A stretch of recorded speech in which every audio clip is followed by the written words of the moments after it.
awalnya kan dia melakukan pembunuhan. Oke. Betul. Setelah itu apa yang dilakukan? Membunuh akal manusia. Loh, Paulus bilang gini supaya Anda tahu. ya. Kalaupun dia mati, itu adalah keuntungan bagi Kristus, supaya Anda tahu. Itu yang ngajarin Kalaupun dia siapa? mati. Itu Ya, yang ngajarin Paulus siapa? Yang ngajarin Ya, Paulus siapa? Masa Yang dia ngajarin- mau mati, mengorbankan dirinya mati? Yang mengajarkan Dibunuh Paulus orang itu hanya siapa, karena Bang? Dia mau bersaksi tentang Tuhan. Yang mengajarkan Paulus Tuhan begitu siapa? atau setan? Yang mengajarkan Kan nggak Paulus. mungkin. Yang ngajarin Paulus gitu siapa? Sekarang saya tanya Anda. Ya, Nggak nyambung. sekarang saya tanya Anda. Sekali lagi saya katakan pada saudara Maxen, Ya, Paulus itu awalnya membunuh manusia jasadnya. betul. Setelah Betul. kedua kelakuannya membunuh akal manusia. Itu Anda salah. Saya bacakan dalilnya ya Pak ya. 2 Korintus 10 nomor 5 kata Paulus begini. Bentar Kami ya. kami membinasakan pemikiran manusia. Dan Mana ada kayak gitu? 2 Korintus 10 nomor 5 Bang. Entar saya baca ya. Ya Saya buka ampun. di HP. Menertawakan Bibelnya sendiri. Saya keluar bentar dari TikTok. Kami membinasakan pemikiran manusia 2 Korintus. merubuhkan ketinggian pengetahuan Tuhan. Selama saya baca Alkitab nggak pernah saya dapat ayat kayak gitu. Paulus ini pengetahuan Tuhan aja dilumpuhkan. Anda ini benar-benar setan. Loh, kok jadi saya yang setan? Iya, Baca karena Paulus Anda Pak punya surat Pak. menyesatkan. 2 Korintus 10 Menyesatkan. nomor 5. Paulus mematikan pengetahuan Tuhan. Loh, Galatia 5 nomor 4 buktinya. Coba saya Bahkan baca dikatakan Galatia di dalam Filipi 3 nomor 8. 4. Kita buktikan Hukum coba ya. Tuhan, pemikiran Tuhan itu adalah sampah. Siapa bilang gitu? Paulus, Coba saya Galatia 5, Filipi 3 nomor 8. Filipi, lari lagi ke Filipi sekarang. Galatia 5 nomor 4. Nah, coba saya bacain ya. 2 Korintus 10 nomor 5. Nah, coba saya bacain ya. Apakah sesuai dengan apa yang 1 Anda Korintus katakan 1 atau nomor tidak? 19. Iya, makanya sekarang dengarin dulu. Saya buka Galatia 5 ayat 4. Baru Biar mau saya belajar bacakan. so hebat abangku ini. Kan Anda mau meyakinkan bahwa apa yang Anda katakan tadi itu benar. Saya Makanya ulang saya Pak, buktikan. sambil Anda cari, Bang, sambil Anda cari, dengarkan saya ya. Paulus berkata begini di dalam 2 Korintus 10 nomor 5. Kami membinasakan setiap pemikiran manusia dan merubuhkan ketinggian pengetahuan Tuhan. Nah, tadi kan nggak gitu awalnya Anda baca. Ya udah, buka aja kitab Anda, buka. Iya, awalnya Anda baca kan nggak kayak gitu. Iya, karena saya bacanya itu, Bukan. yang kubacakan tadi itu Galatia 5 nomor 4. Bahasanya sama tapi di akhir beda lagi. 2 Korintus 10 nomor 5. Ini artinya Anda itu ngarang bebas. Kami membinasakan setiap pemikiran manusia Gimana dan Bang Ray? merubuhkan Anda naik. ketinggian pengetahuan Tuhan. Pengetahuan Saya Tuhan sama aja dirubuhkan Tuhan. sama Paulus, Pak. Itu dalil, Pak. Itu dalil. Ayo Bang Ray. Jadi Paulus itu memang melawan Ladenin dia Tuhan. dulu. Tuhan aja dilawan Paulus itu. Dalil itu pengakuannya, Pak. 2 apa Korintus itu? 10 nomor 5. Astagfirullahaladzim, ya Allah ya Karim. Pengetahuan Tuhan itu dirubuhkan sama Paulus. Kenapa gitu? Makanya di dalam Galatia 5 itu nomor 8, nomor 4 dikatakan kamu keluar dari kasih karunia kalau kamu mengharapkan kebenaran dari hukum Taurat. Yesus Kristus tidak berguna bagi kalian kalau kalian mengharapkan kebenaran dari firman Tuhan. Jadi firman Tuhan itu bagi Paulus itu dirubuhkan sama dia. Saya kasih tahu Anda ya. Apa itu? Taurat itu memang ada tapi tidak ada kasih karunia. Nah itu coba lihat. Makanya Tuhan Yesus Coba lihat kan? bilang, Coba lihat. Coba lihat teman-teman. Coba teman-teman. Coba lihat teman-teman. Yesus Anda tahu berkata, nggak? loh. Dengar. Lihat ya. Kalau Anda itu betul-betul akalnya sudah dimatikan sama Paulus. Yesus berkata di dalam Matius 5 nomor 19, barang siapa yang tidak meniadakan hukum Taurat meskipun yang paling terkecil dan mengajarkan kepada orang lain untuk jangan menghilangkan hukum Taurat itu, maka dia akan menempati tempat tertinggi di dalam kerajaan surga. jadi Itu kata Anda Yesus. tahu Tunggu, nggak? jangan jadi-jadian.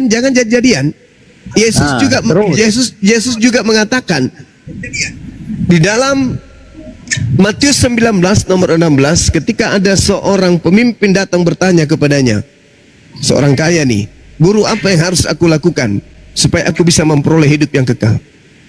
Apa kata Yesus? Lakukan semua perintah Tuhan. Sedangkan perintah Tuhan itu termaktub di dalam hukum Taurat. Kalau mau hidup kekal, lakukan hukum Taurat, kata Yesus. Ayo. betul. Nah, terus kenapa Anda tadi ikuti Paulus mengatakan bahwa hukum Taurat itu gagal? Makanya dengarin dulu saya jelasin ya supaya Anda tuh ngerti. Ya, Hebatnya. dengarin saya jelasin sekarang. Di dalam hukum Taurat ada orang bersalah itu harus dirajam sampai mati. Iya, itu ajaran yang betul supaya tidak Kamu melakukan mengadili- lagi. Kamu mengadili orang, tapi kamu itu juga sebenarnya salah. Makanya hukum kasih itu harus ada. Apa kasih itu, Pak? Kalau Karena kalau kita orang tidak berzina bisa diapain? menghakimi orang. Pak, kalau berzina, kalau merampok diapain kalau hukum kasih? Ayo.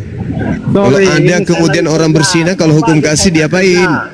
Pak, kalau ada orang berzina, kalau ajaran kasih diapain pesina itu, Pak? Karena kita nggak boleh menghakimi orang. Iya, saya tanya Allah makanya itu kalau ada menghakimi orang dia, berzina itu hanya diapain? Tuhan. Diapain kalau ada orang berzina, Anda Pak? jangan Diapain? muter-muter. Mati meja.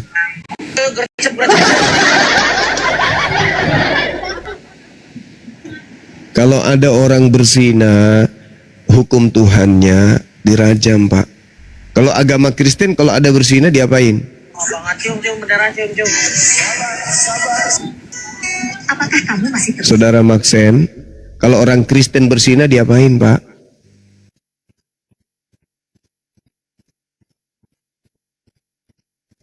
Woi! Pak, kalau Bapak menemukan orang berzina nih, apa yang Anda lakukan, Pak? Saya lagi di jalan. Oh, di jalan. Saya bilang saya lagi kerja. Oh, lagi kerja. Kalau orang Kristen berzina ditemukan berzina diapain, Pak? Sesuai dengan hukum kasih. Kasih kondom bocor. Pak, kalau orang Kristen ditemukan berzina, diapain? Kasih kondom. Ya kan kalau hukum Tuhan, orang berzina dirajam, sama seperti di Islam. Nah sekarang kalau Kristen berzina, diapain berdasarkan ajaran kasih?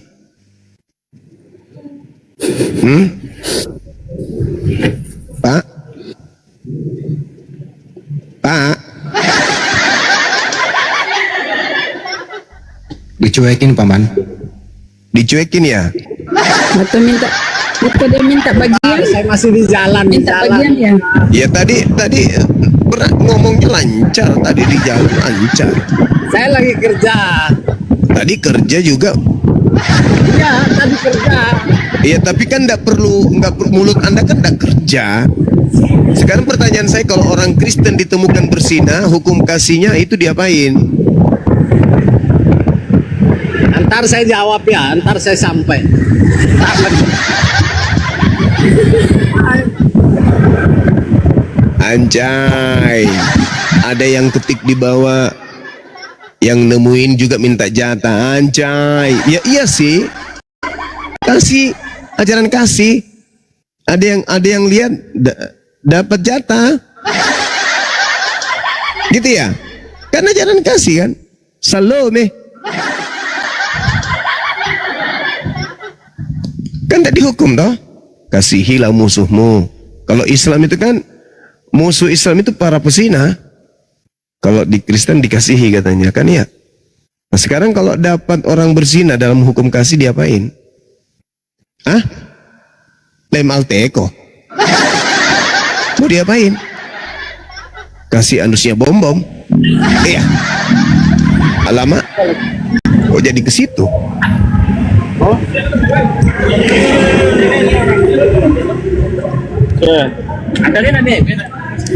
Halo. Ya. Nah, pertanyaannya apa tadi?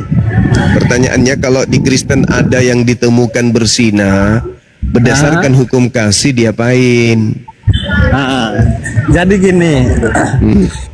Kalau memang ada yang berzina, kedapatan berzina, kamu itu harus menyadarkan dia dengan cara memberitahu dia bahwa oh perbuatan seperti, bukan kamu harus menghakimi dia. Iya enggak, jangan Anda menghakimi saya.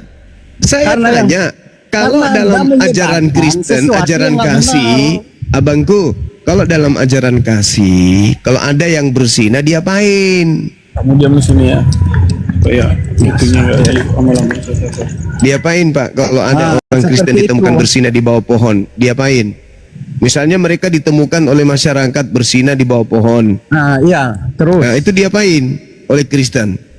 Ya itu dikasih tahu bahwa perbuatan yang dia lakukan itu salah. Ya, Jadi sebelum sadarkan Anda dia. beritahu dia sudah tahu.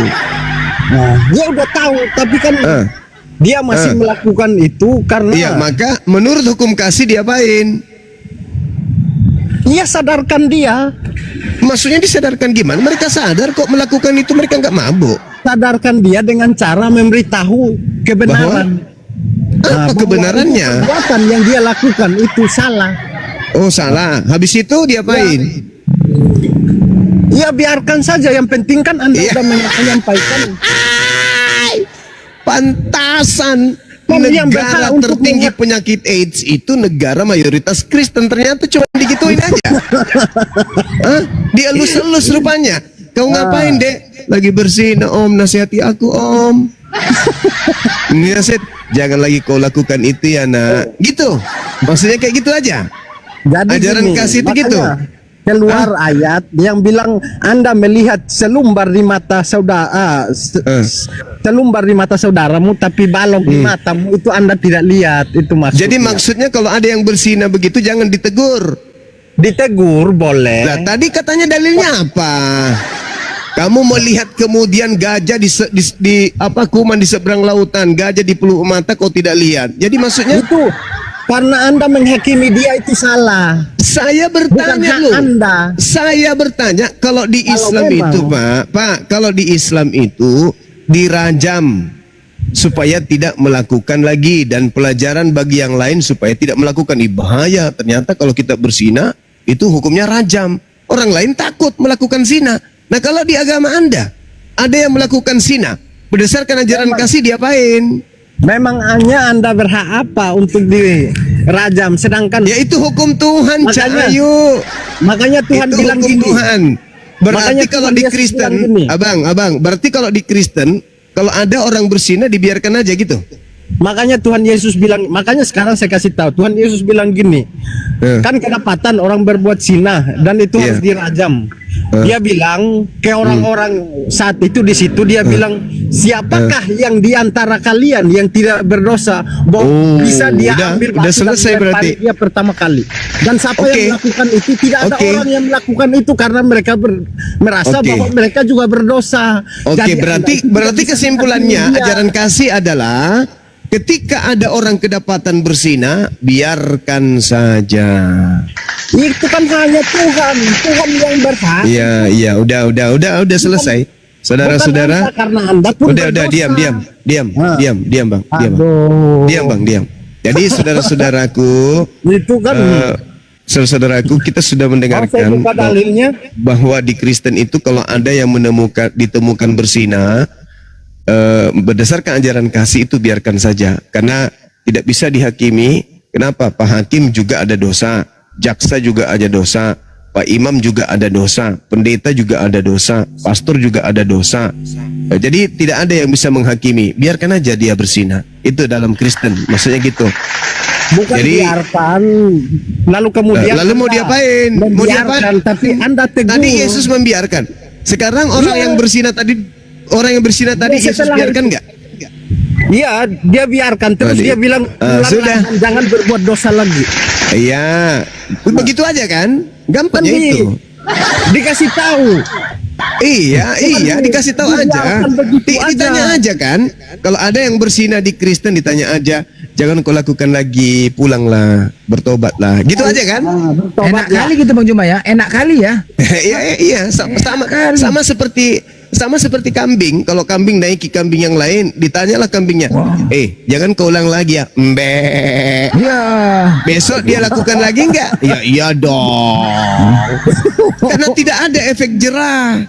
Maka besok melakukan lagi. Maka pantaslah kalau negara tertinggi penyakit AIDS itu adalah negara yang didiami oleh mayoritas aliteng. Terus yang Apalagi di sebelahnya- itulah ajaran Paulus. yang di Itulah sebelahnya. ajaran Paulus. Ya, Itulah ajaran Paulus. Ajaran Berarti yang setelah menghapuskan semua hukum Tuhan karena mereka mau hidup ala binatang. Memang Bang Rey coba menaik dulu. Menyerah dia tuh. Mau di jalan. Menyerah dia. Udah bersih hari ini, Bang? Belum? Saya kasih tahu ya, saya lagi kerja. Jadi Oh. Sambil saya zina. akan sibuk. Ya terserah Anda mau berpikir apa, itu urusan Anda, hak Anda. Itu Nggak masalah. dalil yang kita Dan urai Anda mau tadi itu ngomong kan. apapun, terserah Anda. Anda kan bertanya Paulus Saya itu, kan diajarkan untuk Anda kan mengasihi. menyatakan Jadi, Paulus itu saya nggak boleh marah, mengajarkan saya kemudian ajarkan Anda. kebenaran. Itu aja. Paulus itu mengajarkan sesuatu yang baik. Saya katakan tidak. Paulus setelah dia bertobat dari membunuh, bukannya dia jadi lebih baik, dia makin parah. Kenapa? Karena akal manusia Itu dihilangkan. ajaran yang salah itu. Bahkan dengarkan, bahkan Salah. pengetahuan Tuhan pun dirubuhkan. 2 Korintus 10. 2 itu Korintus setan, itu 10. setan. Ya, berarti Paulus setan. Terima kasih ya, Bang ya. Bukan siapa bilang Paulus setan? Anda yang bilang gitu, bukan saya. Paulus, Pak, saya bacakan dalilnya, Pak ya. 2 Korintus 10 nomor 5. Sebenarnya setan Kami, itu abangku dengar dulu, Bang. bukan Kami membinasakan setiap siasat pemikiran manusia, dan merubuhkan semua kubu ketinggian pengetahuan Tuhan. Pengetahuan Tuhan aja dirubuhkan sama Paulus, Bang. Itu dalilnya. Makanya perintah kemudian untuk rajam dihapus. Karena dia merubuhkan semua perintah Tuhan. Babi haram dihalalkan sama dia. Sunat wajib dihalalkan untuk tidak bersunat sama dia. Satu Tuhan itu wajib dihapuskan oleh dia. Semua harus ikuti dia. Kenapa? Karena firman Tuhan itu bagi Paulus sudah dia rubuhkan. Firman Tuhan dirubuhkan oleh Paulus. Gak ada lagi firman Tuhan. Makanya dia mengatakan di dalam Galatia Filipi 3 nomor 8, hukum Tuhan itu adalah sampah. ini udah ajaran yang nggak benar ini. Oh, memang betul, Bang. Ajaran Anda memang nggak betul. Bukan dari Alkitabnya, tapi dari mulut Anda yang nggak benar. Filipi 5, Filipi 3 nomor 8, hukum Taurat itu sampah. Mana ada tulisan kayak gitu, dia baca tuh. Silakan Anda baca. Silakan Anda baca, Bang. Silakan. Saya orang berpendidikan, apalagi berbicara mengenai agama itu sensitif. Saya sudah sering dilaporkan di pihak kepolisian. Makanya kalau saya berbicara berdasarkan dalil. Saya nggak mau berbicara di luar dalil, Bang. Dalilnya, bacaannya lain, tapi Hei, Dibedakan. Paulus sendiri mengatakan hukum Tuhan yang tadinya ditaatinya setelah pengenalannya dengan Kristus, yang tadinya dia anggap sebagai hal yang benar, sekarang aku anggap sampah, kata Paulus. makanya saya bilang itu salah itu. Nah, itulah yang dikatakan oleh Al-Quran, Bang. Summum bukmun umyun fahum la yarji'un. Dan Al-Quran di awal tadi saya sudah membacakan ayat suci Quran bahwa umat Islam, temuan yang paling mutakhir yang ditemukan oleh umat Islam, oleh Al-Quran, oleh Nabi Muhammad, yang tidak ditemukan agama sebelumnya, itu adalah akal. Anda berdiskusi dengan saya dari tadi, Anda nggak pernah menggunakan akal. Kenapa? Karena akal sudah dimatikan oleh Paulus. Saya izin turun ya, saya lagi kerja ini sibuk. Nanti kita lanjutkan lain kali. Iya, silakan abangku, silakan. Belajar lagi, Bang. Jangan sombong terhadap kebenaran. Aksen mau berzina kayaknya. Ya ini Bang Rey. Kemungkinan. Oke. Bahas tadi Bang Juma, Filipi 38 tadi maksudnya gimana Bang Juma? Di situ Paulus mengatakan setelah dia kedatangan makhluk ngaku Kristus, hukum Tuhan yang tadinya ditaatinya itu sudah dianggapnya sampah. Coba baca pelan-pelan. Kau yang baca, jangan saya. Iya, coba baca pelan-pelan. Baca. Anda yang baca, jangan saya, karena kalau saya yang baca, kamu menyimpulkan visi firman Tuhan seenakmu aja. Itu bukan firman Tuhan. Mengambil Sejak kesimpulan kapan Paulus seenakmu aja. Coba baca pelan-pelan. Sejak kapan Paulus itu Tuhan? Udah jadi Tuhan rupanya Paulus. Siapa bilang dia Tuhan? Nah, tadi Anda katakan ucapan Paulus itu firman Tuhan. Siapa yang bilang dia Tuhan? Lah, tadi Anda mengatakan ucapan Paulus itu firman Tuhan. Berarti Paulus itu Tuhan. Kamu jangan Tadi Anda. ngarang Dinda, ngarang bebas. Astagfirullahaladzim, ya Allah ya Karim. Manusia tak berakal ini tadi mengatakan Anda Alkitab katanya ini surat menyalahkan suci firman Tuhan. Dinda, jangan kamu karang. Suci nenekmu, gigimu kuning. Suci dari mana? Bukan nenekmu kiper. Kalau kitabmu itu suci, kenapa dirubah-rubah sama lembaga Bible? Coba baca Filipi 3:88 tadi. Oke, Penjelasannya saya bacakan. gimana? Coba. Karena kitalah orang-orang bersunat yang beribadah. Mana itu isinya Dinda? Filipi 3:8. Ini longor nih, si longor nih. Banyak Blender, tenang blender. kita tahu, longor kali kau. Coba baca dulu Filipi 3:8. Kamu tadi ngasih ayat 3. Malahan segala sesuatu Ini kuanggap benar. rugi Hmm. karena pengenalan akan Kristus Yesus Tuhanku, Tuhannya Paulus, Ya. lebih mulia dari semuanya. Daripada Oleh karena semuanya. dialah aku melepaskan semuanya itu dan Ah. menganggapnya sampah. Betul. Coba Apa itu. yang dilepaskan? Apa yang dilepaskan? Oleh karena dia Apa yang dilepaskan oleh Paulus? perbuatan jahat dia Dinda. Dulu Udah dia orang turunkan aja jahat, orang ini. sekarang dia Orang berubah bohong, menjadi bohong baik pelit. karena dia Iya, nggak mau jujur nih diskusi. Pembohong, penyesat. Nggak mau Yang jujur, dianggap nggak mau Paulus itu tadinya dianggap baik, yaitu hukum Taurat, disunat pada hari ke-8. Itu yang dimaksud oleh Paulus. Yang ditaatinya, bahkan dia mengatakan, aku tidak bercacat di dalam menjalankan hukum Taurat. Yang dimaksud itu hukum Taurat. Jadi hukum Taurat itu tadinya dianggap benar, percaya kepada hal-hal yang lahiriah, disunat pada hari ke-8 dari suku Benyamin. Terhadap hukum Taurat, aku orang Farisi. Tentang kegiatan aku menganiaya jemaat, tentang kebenaran dalam mentaati hukum Taurat, aku tidak bercacat. Tapi setelah aku kenal dengan Kristus Yesus Tuhannya Paulus, kata Paulus, semua itu telah kuanggap sampah. Firman Tuhan dianggapnya sampah. Kenapa? Kembali lagi yang tadi, 2 Korintus 10 nomor 5, dia mengatakan, merubuhkan, aku merubuhkan, kami merubuhkan semua kubu ketinggian pengetahuan Tuhan. Pengetahuan Tuhan dirubuhkan sama Paulus. Hebat kali orang ini.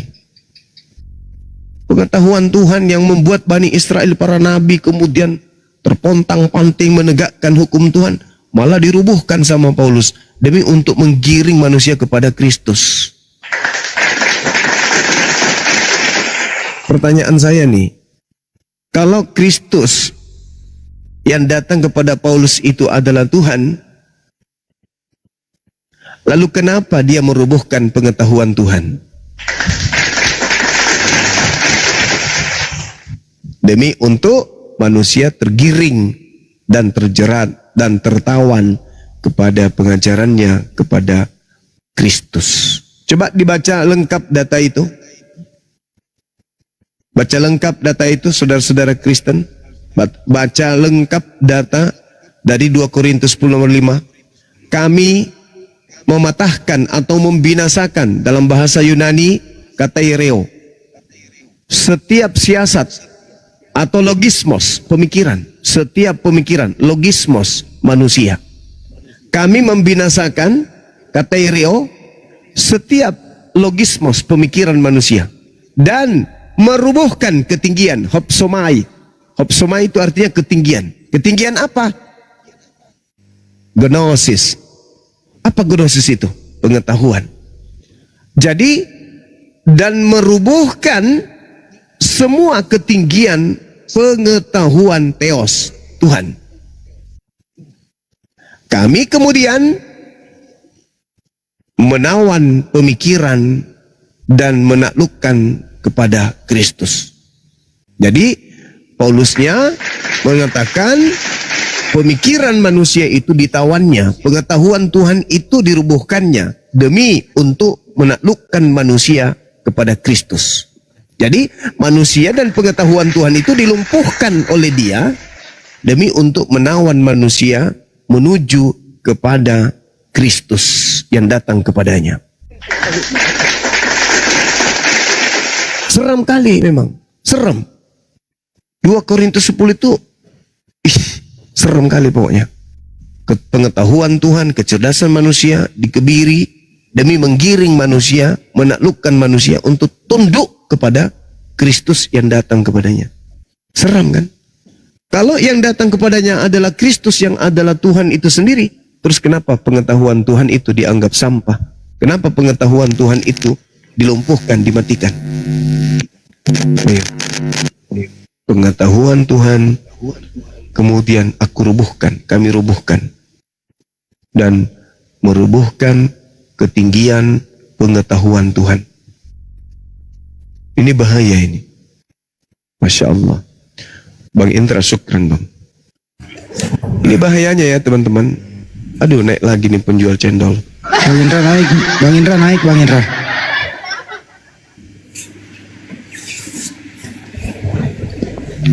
Excel, kau jual aja cendol kau Excel. Tapi Bang kenapa Rai. mereka selalu membantah Bible mereka sendiri ya Bang? Blender, tenang. Kenapa itu Bang? Mereka Karena selalu jadinya gini, membantah isi Bible mereka Di sendiri. mana-mana ribut Blender ini. Tenang, ini rumah orang ini Blender, bukan rumah. jadi gini, pertanyaan adik saya ini baik sekali Bang Erik. Kenapa kemudian mereka membantai isi Bible? Karena Bible itu adalah catatan, kesaksian-kesaksian yang dikumpulkan oleh para penulisnya, bukan wahyu. Tidak ada umat Islam saat mereka Islam, mereka menolak isi Al-Quran.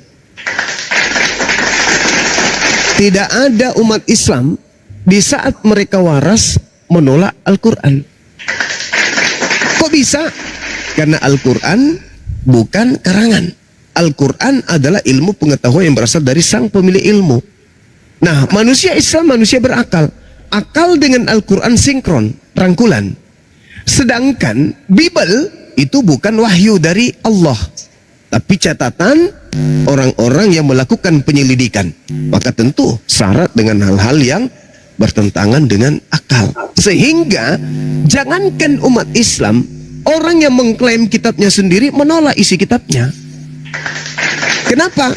Karena kebenaran akal itu absolut. Tidak bisa terbantahkan kebenaran akal itu. Sehingga sesuatu yang tidak masuk akal boleh mereka percayai, boleh juga mereka tolak. Tergantung selera mereka. Sama seperti dalil, kalau tidak mengenakan, di dalam 2 Korintus 10 nomor 5, mereka tidak terima. Padahal tertulis di dalam kitab mereka. Coba aja dibaca tuh. Yang bisa original teks, Anda baca original teksnya. 2 Korintus 10 nomor 5. Kalau Anda menggunakan akal, saya percaya Anda pasti akan keluar dari agama Anda. Bagaimana tidak? Seorang Paulus melawan Tuhan, nyata dia katakan begitu. Ketinggian pengetahuan Tuhan itu pun dirubuhkan sama dia. Di mana dia melawan Tuhan? Hukum Taurat itu firman Tuhan atau bukan? Ya. Paulus mengatakan, kalau kau mengharapkan ada kebenaran dalam hukum Taurat. Yesus datang ke dunia, hukum Taurat itu ditiadakan. Kenapa? Kata siapa? Begitu? Kata siapa? Karena dengar dulu. Kata siapa? Dengar dulu. Saya bertanya, saya nggak butuh narasimu. Apabila dia Udah turunkan. Taurat, Orang cacat lagi kan, orang gila. dengar dulu. Anda turun, Anda ke gereja. Saya minta dalil. Bukan baru kali ini kita bertemu, udah sering. Saya minta dalil. Di mana hukum Torah itu dibatalkan? Dan siapa yang membatalkan? Bukankah Tuhan sendiri melakukan perjanjian kekal? Dan asal Anda tahu nih, saudara-saudara Kristen, perjanjian baru orang Yahudi dengan Tuhannya itu justru Torah. Di mana tertulis? Yeremia 31 nomor 31 sampai 33. Aku akan mengadakan perjanjian baru dengan Bani Israel dan Bani Yehuda, yaitu aku akan memasukkan hukum Taurat ke dalam batin setiap bani dari mereka.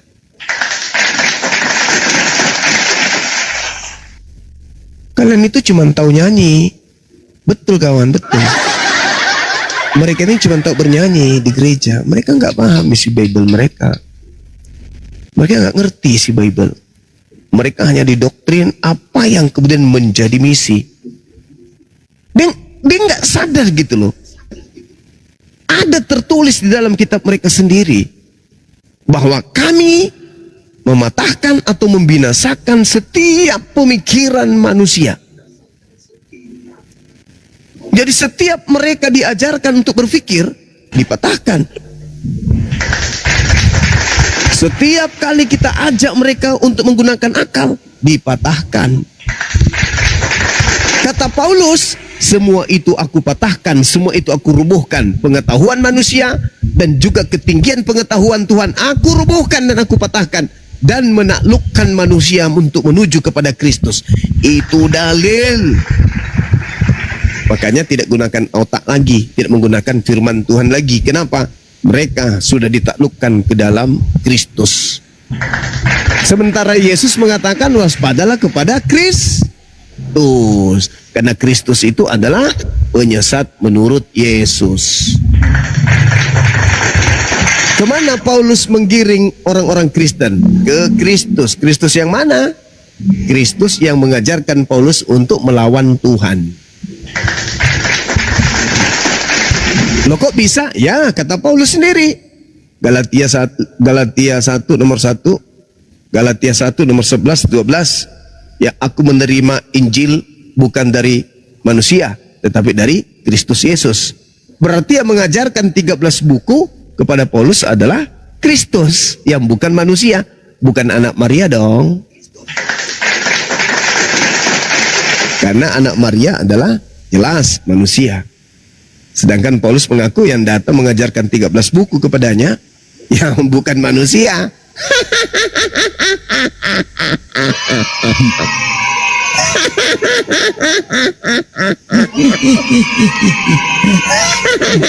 Ternyata saudara Kristen kita ini menyembah bukan anak Maria. Kacau bah. Kacau memang ini, kacau. Silakan saudaraku Bang Blender, mungkin ada yang ingin disampaikan. Ya, jadi benar doktrin mereka ini dengan nyanyi-nyanyian. Memang kalau kutanya pun sama Oten nih, coba apalah definisi akal? Akal saja pun nggak tahu mereka. Apalah bedanya binatang makan? Kita juga makan. Binatang punya mata, kita juga punya mata. Binatang sunat, Oten nggak sunat. Binatang punya otak, kita juga punya otak. Binatang ada akal? Nah ada, Oten juga nggak ada akal. Apa bedanya? Nah kalau diskusi sama mereka memang begitulah teman-teman ya.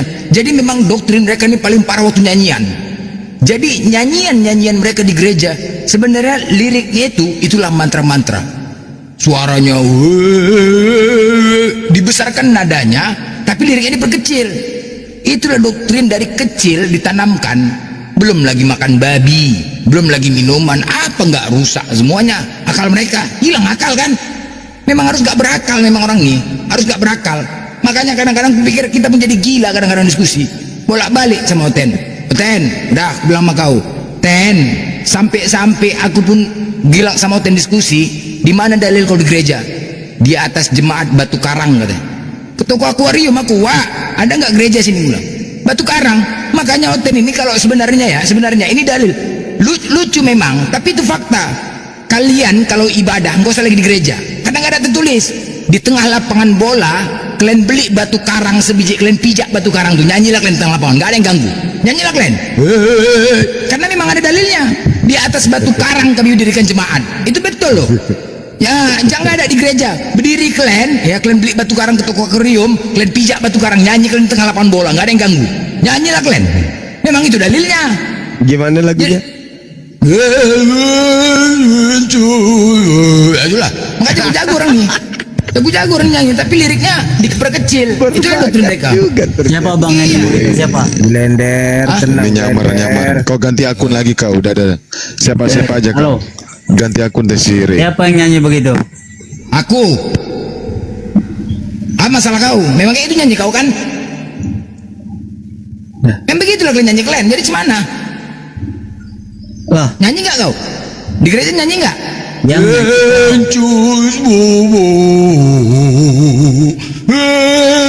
Nah gitu kan nyanyi kan? itu kamu sendiri Begitu yang buat. Hah? Loh, Kau kan sendiri memang yang begitu buat. nyanyian, memang begitu nyanyian kalian kan? Jadi mau kayak mana coba? Bukti mana? Kayak mana? Kepala otak kau macam nggak tahu aja bukti di mana di gereja nyanyi kalian kok cemananya kau? Lah, kami nyanyi di gereja kami nyanyi di gereja ada suara tersendiri. Bukan macam yang kau buat. Suara tersendiri, memang kayak gitu suara nadanya kan? Gitu kan? Jadi yang Begitu kan mengaji itu di masjid tuh. Nggak juga ada. Siapa? Aku tanya sama kau, ada nggak Yesus mengajarkan nyanyi itu? Ada nggak? Nah, Ada nggak?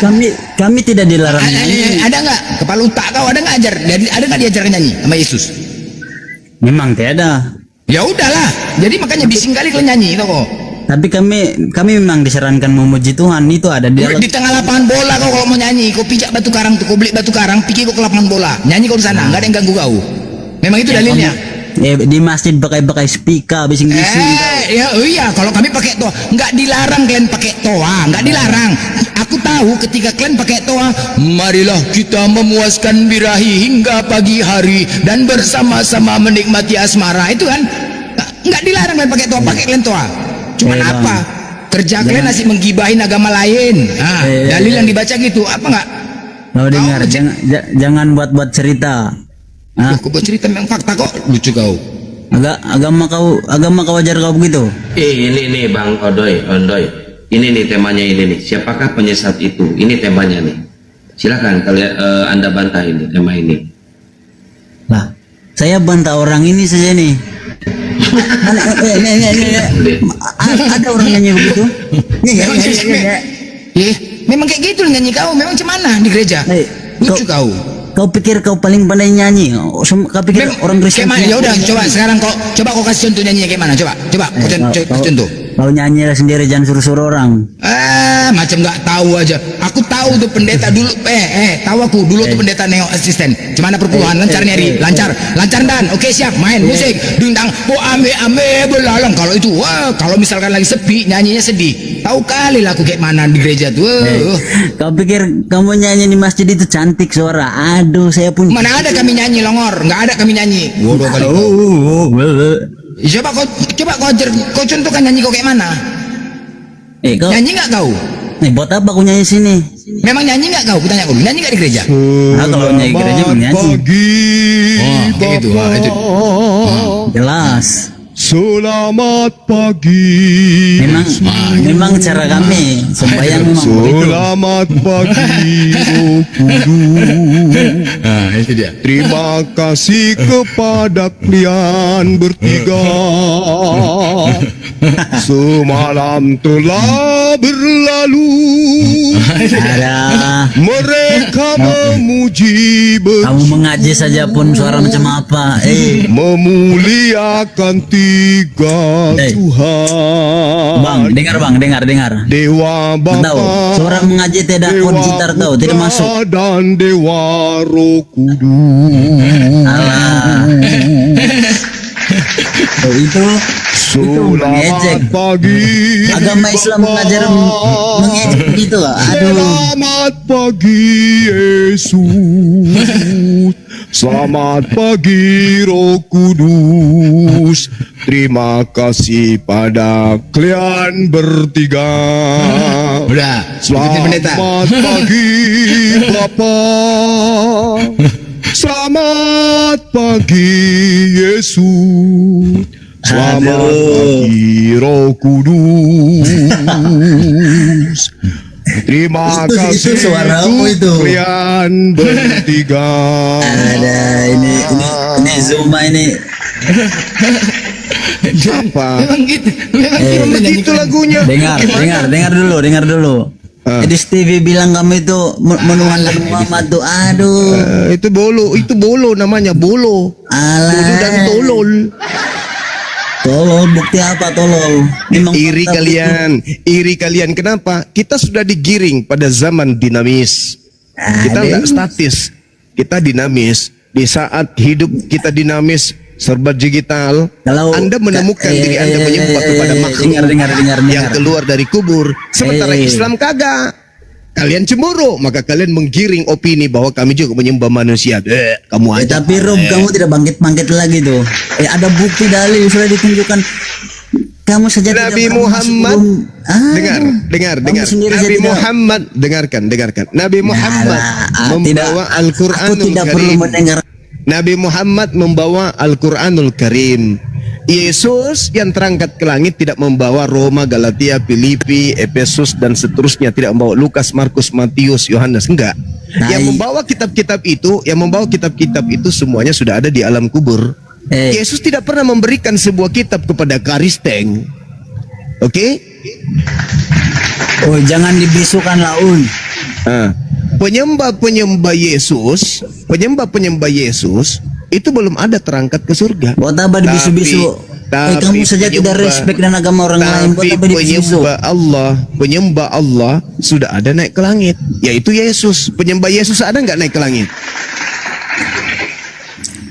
Ayo, Yesus menyembah Allah. Buat apa naik ke langit penuh waktu kiamat? Makanya. Otak kau simpan mana?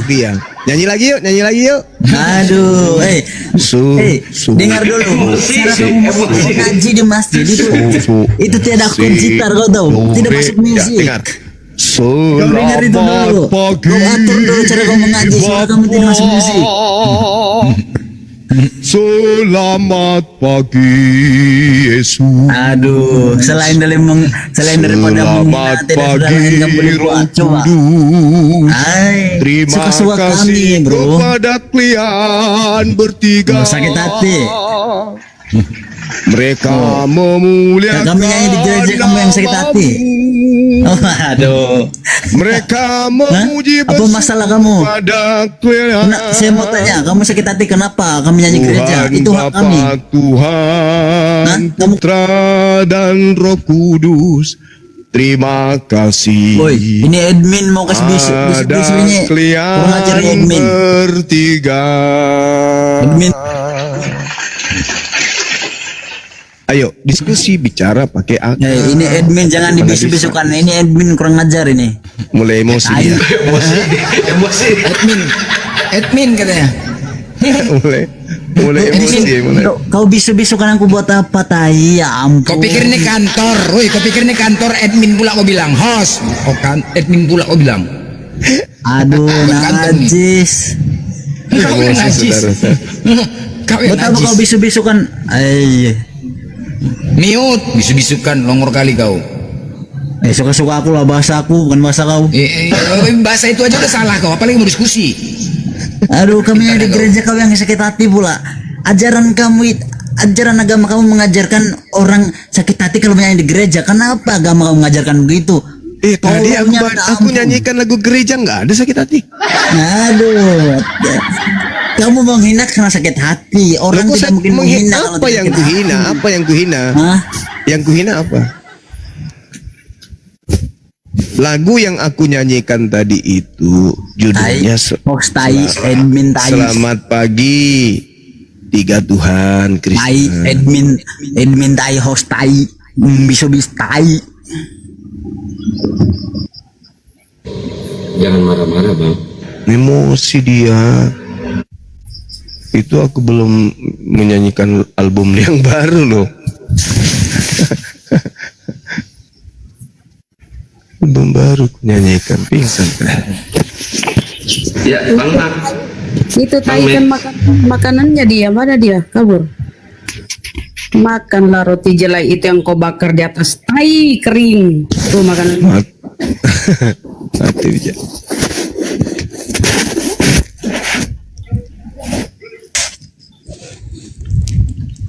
Bang Max, selamat malam bang.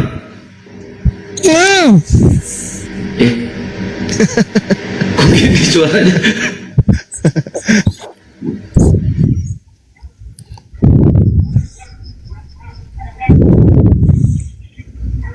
Bang Max, kenapa suaranya? Tidak ada apa-apa. Yang benar suaranya bang, kalau mau diskusi bang.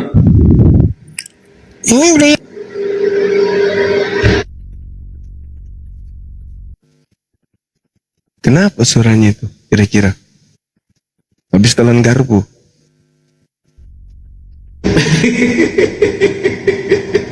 Dia lagi tuh, si Excel tadi, yang tadi turun tadi.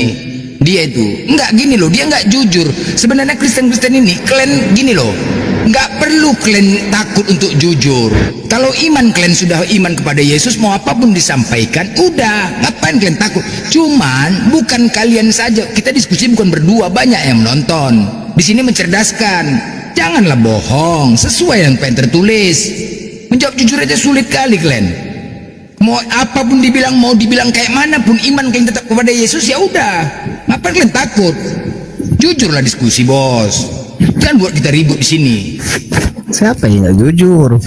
Kau nggak jujur kalau diskusi kau. Apa yang ditanya jawab aja udah. Kalau memang iman kau Yesus udah. Mau apapun, mau dibelah pun kepalaku, tetap iman kau Yesus udah. Ngapain kau takut? Kita sesuai apa yang tertulis. Sesuai apa yang tertulis, mencerdaskan di sini. Bukan membodohi. Oh, pertanyaan-pertanyaan apa? Dari kemarin kau diskusi nggak pernah kau mau jujur kau. Jujur aja udah, nggak ada keributan. Selanjutnya udah iman kalian itu. Kalau memang kalian yakin. Hah? Nasungun dia dong. Bukan Leku, enggak gini loh. Maunya jujur lah. Kalau diskusi itu kan kita apapun yang disampaikan ketika ditanya jujur. Iyalah, aku juga jujur lah, harus jujur. Iya, jujur aja. Kalau memang itu memang pahit kebenaran tuh. Iya, pahit kebenaran tuh bos. Bolo hala kita ikut jujur lu sudah, jangan download margabus. Ya. Lanjut. Yang geus sok. Geri ayeuna mah diskusi we nya. Sok sing bageurnya kasep. Halo Bang Blender, lay aku nih. Orang Batak kan. Ya Leku, langsung ke Bang Juma Leku. Berat nama Bang Zuma, aku nggak mau. Aku masih awam. Bertanya Nanti aja bang. Bang Zuma Geri. mendalam kali, aku nggak tahu lah. Bertanya Apa, aja lu. Bertanya. Apa yang ku tanya bos? Aku juga nggak terlalu Ini mendalam temanya juga. nih, temanya nih, baca. Apa tuh? Siapakah penyesat itu? Nah itu. Iblis lah. Namanya penyesat iblis lah bos. Oke, baik. Oke Bang nggak nih? Zuma. Nah, ini berat nih. Lanjut Yunda. Santai aja. Jadi Oh, iya, Bang. berdasarkan ucapan saudara barusan, penyesat itu iblis. Oke, kita sepakat kami kunci itu ya. Iya. Iblis itu penyesat. Oke. Yesus mewanti-wanti kemudian, kami pun khawatir tadinya ya. Tapi setelah kami mengkaji, ketika Yesus berkata kepada muridnya, waspadalah kepada penyesat. Artinya menurut saudara, penyesat iblis. Berarti waspadalah kepada iblis yang datang kepadamu dengan memakai namaku dan berkata, akulah Kristus. Sampai level ini, kita sepakat bahwa iblis itu datang menyesatkan dengan memakai nama Yesus dan berkata Kristus. Akulah Yesus Kristus. Secara global, kalau kita berbicara mengenai data, dunia tidak akan pernah bisa menutup mata bahwa Kristen itu adalah pengikut Yesus Kristus. Nah, berarti yang diuji di sini, apakah yang diikuti oleh Kristen itu adalah iblis yang menyamar Yesus Kristus, atau yang diikuti oleh Kristen ini adalah Yesus Kristus anak manusia, kan gitu ya? Nah, sepintas kalau kita lihat Bible, di situ Yesus mengatakan begini. Dalam Yohanes 10 nomor 27, aku mengenal pengikutku, mereka mendengarkan suaraku dan mengikuti aku. Yesus menyuarakan segala firman yang Yesus sampaikan kepada pengikutnya. Di dalam Yohanes 17 nomor 8, segala firman ini disampaikan Yesus dengan suara.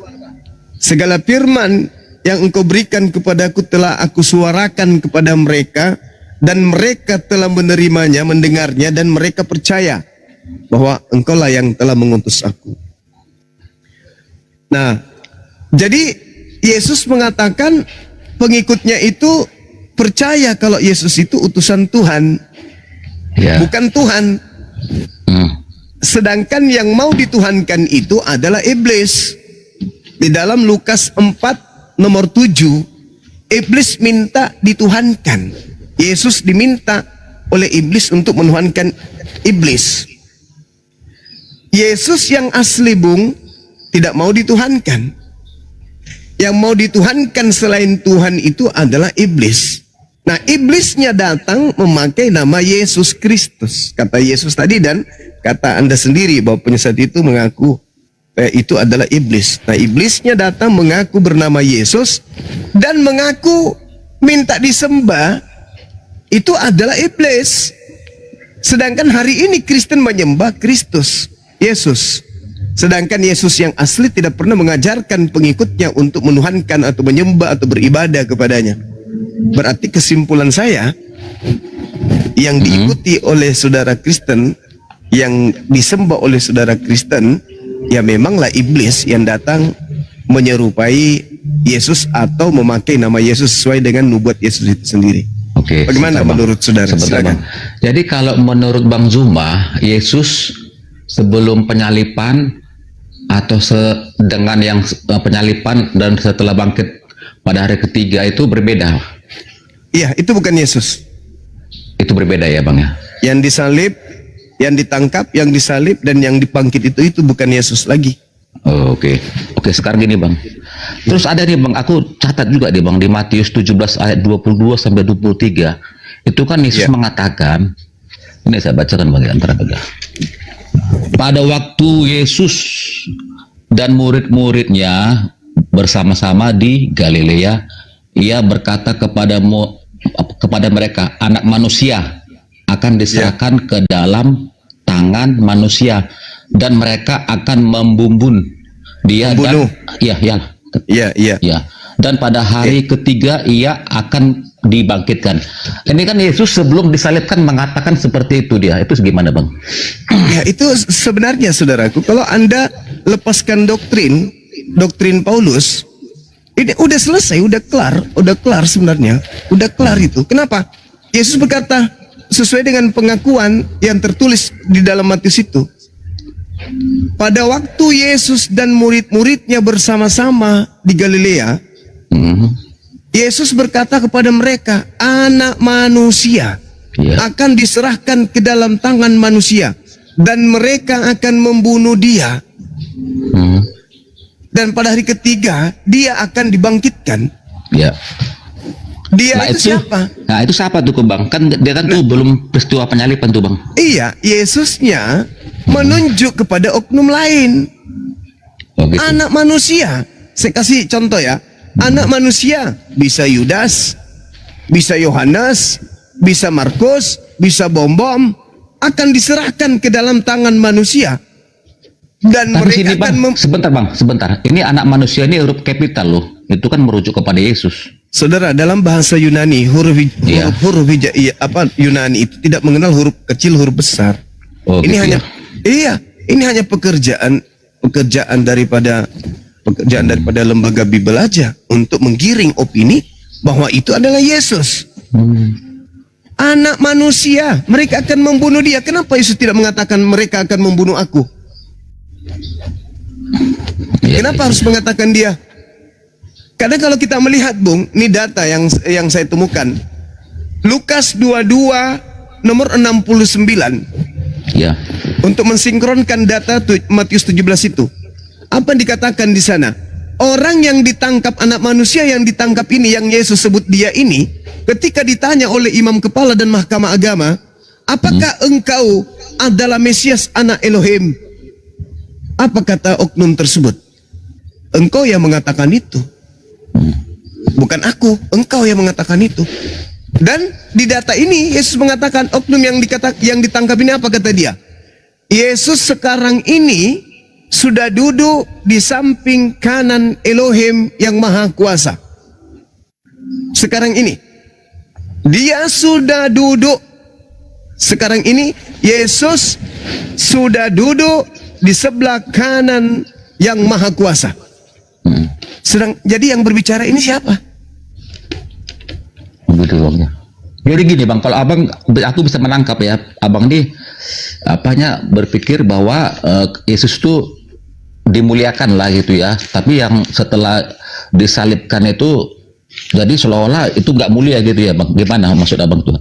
Gimana Bang? Saudara gini, tak ada data di dalam Al-Quran dan juga di dalam Bible Yesus anak Maria itu melakukan dosa yang menyebabkan dirinya itu dikutuk oleh Tuhan.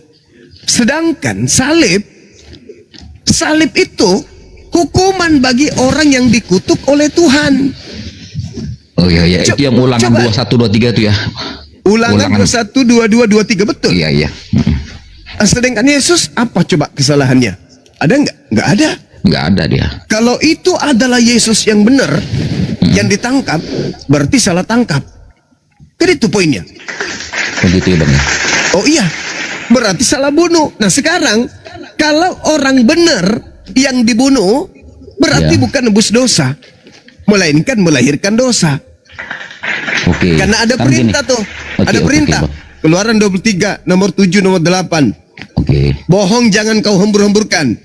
Sebab orang yang benar, orang yang tidak bersalah, jangan kau bunuh. Karena aku tidak akan membenarkan orang yang bersalah.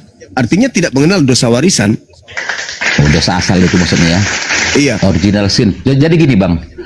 Jadi kalau Abang pernah dengar Adam kedua, itulah Yesus kan, dia untuk menebus Adam yang pertama yang gagal kan gitu kan.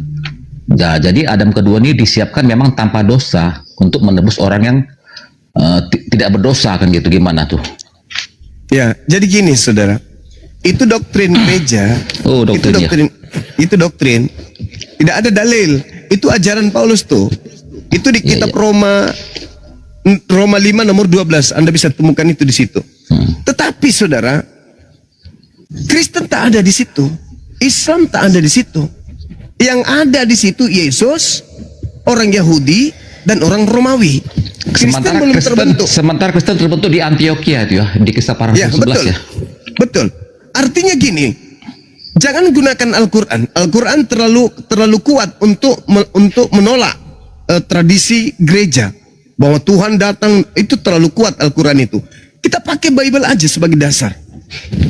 Yang mendasari awal mula munculnya niat munculnya perilaku, munculnya tindakan penyaliban. Itu terjadi di tengah-tengah Bani Israel, dan rangkuman kemudian berita itu muncul di Yohanes 11 nomor 45 sampai nomor 57. Apa yang tertuang di sana, saudara? Ini Kristen belum lahir, belum ada di dunia ini nabi-nabi mengajarkan menebus dosa menggunakan kemudian manusia yang konon Tuhan yang datang dalam rupa manusia. Belum ada manusia mengajarkan sebelumnya dosa diwariskan. Belum ada kemudian sebelumnya mengajarkan nabi-nabi mengajarkan Tuhan turun ke bumi menjelma menjadi manusia. Muncul lebih awal tentang konsep salib terhadap Yesus. Kita baca. Ya. Banyak di antara orang-orang Yahudi yang melawat Maria ini bercerita tentang ketika Lazarus dibangkitkan. Yang menyaksikan sendiri apa yang telah diperbuat oleh Yesus, orang-orang percaya kepadanya kemudian. Nomor 46. Tetapi di antara mereka yang menyaksikan itu, ada yang pergi kepada orang-orang Farisi dan menceritakan kepada mereka apa yang telah mereka lihat tentang apa yang diperbuat oleh Yesus. Lalu imam-imam kepala, ini orang hebat semua nih. Imam-imam kepala ini sudah ahli Torah. Ya. Ahli Yesaya. Rabi ya namanya. Ya, Rabi, betul. Dia adalah ahli daripada Bible Perjanjian Lama. Orang-orang Farisi apalagi, mereka punya sekolah untuk memahami daripada isi. Orang Saduki enggak, Bang? Orang Saduki enggak ya? Enggak ada di situ. Iya. Memanggil mahkamah agama untuk berkumpul, dan mereka berkata. Jadi di situ sudah ada mahkamah agama, sudah ada orang Farisi, sudah Ya, ada Sanhedrin namanya itu. Ya, lengkap semua mereka. Apa yang harus kita perbuat? Sebab Yesus ini membuat banyak mukjizat. Apabila kita biarkan Yesus, maka orang akan semakin banyak percaya kepadanya. Dan kalau itu terjadi, maka orang Roma akan datang dan akan merampas tempat suci kita dan bangsa kita. Ini latar belakang terjadi penyaliban. Jadi bukan nubuat dari Yesaya, bukan nubuat dari kitab Kejadian, bukan nubuat dari kitab Daniel, bukan sama sekali. Ini latar belakang karena ketakutan bangsa Yahudi, bangsa Israel, tempat sucinya dan juga bangsanya dirampas oleh bangsa penjajah pada saat itu, yaitu Roma. Oke, itu gini, tertulis. Bang. Oh ya. iya. Saya Gini, lanjutkan Bang. dulu. Oke. Saya lanjutkan dulu biar tidak terputus. Iya. Oke. Tetapi kemudian imam besar sebagai pemimpin tertinggi di antara mereka kemudian, yaitu Kayafas, berkata kepada mereka, kamu tidak tahu apa-apa dan kamu tidak insaf, bahwa lebih berguna bagi kamu jika satu orang mati, yaitu Yesus, untuk bangsa kita. Tuh, bukan untuk bangsa yang lain, untuk bangsa kita, dan seluruh bangsa, daripada seluruh bangsa kita ini binasa. Hal itu dikatakan oleh Kayafas bukan dari dirinya sendiri, tetapi sebagai imam besar pada tahun itu ia bernubuat bahwa Yesus akan mati untuk bangsa Israel. Oke, gini Bang. Jadi Bang, nubuat-nubuat yang di PL seperti tanda Yunus, Yesaya, macam-macam itu aku nggak apalah. Itu merujuk kepada siapa? Kan kalau orang Kristen kan berpendapat itu merujuk kepada Yesus, itu gimana? Nah, itu yang mempunyai kitab yang bisa jawab. Seperti Yesaya 9 nomor 6. Ya. Orang Kristen di luar kelompok, bukan pemilik kitab itu, mengatakan itu untuk Yesus. Padahal menurut yang mempunyai kitab itu untuk Raja Hezekia. Itu contoh. Itu contoh. Jadi nubuat yang terjadi, kata dalil dalam kitab saudara, Kayafas berbicara bukan dari dirinya sendiri. Berarti dia dapat wahyu. Kalau bukan dari dirinya sendiri, dia bernubuat tahun itu bahwa Yesus akan mati untuk bangsa itu, dan bukan untuk bangsa itu saja, tetapi juga untuk mengumpulkan dan mempersatukan anak-anak Elohim yang bercerai-berai. Mulai dari hari itu mereka sepakat membunuh Yesus. Karena itu Yesus tidak lagi tampil di depan umum di antara orang-orang Yahudi. Yesus berangkat di situ dari dekat ke daerah dekat padang gurun, ke sebuah kota yang bernama Efraim, dan di situ dia tinggal bersama murid-muridnya. Oke, Jadi gini Bang. ini Jadi aku bisa belakangnya. Oke, jadi aku Silakan. bisa menyimpulkan Abang berpendapat bahwa Yesus sebelum penyalipan sama setelah penyalipan itu berbeda gitu ya. Sama yang ketemu di Patmos, di Damsik, Iya, sama apa? betul. itu bukan Yesus lagi. Ini latar belakangnya dulu bang. Ini latar belakang orang berkongko-kongko ingin membunuh Yesus. Sedangkan Yesus ini adalah wakil pencipta langit dan bumi. Gak mungkin pencipta langit dan bumi membiarkan utusannya untuk dibinasakan. Gak mungkin. Pasti dijaga, pasti dilindungi, pasti diselamatkan. Makanya tadi dikatakan bahwasanya Yesus sekarang sudah duduk di sebelah kanan Tuhannya yang Maha Kuasa. Jadi ini yang dibunuh ini siapa? Oh begitu ya. Iya.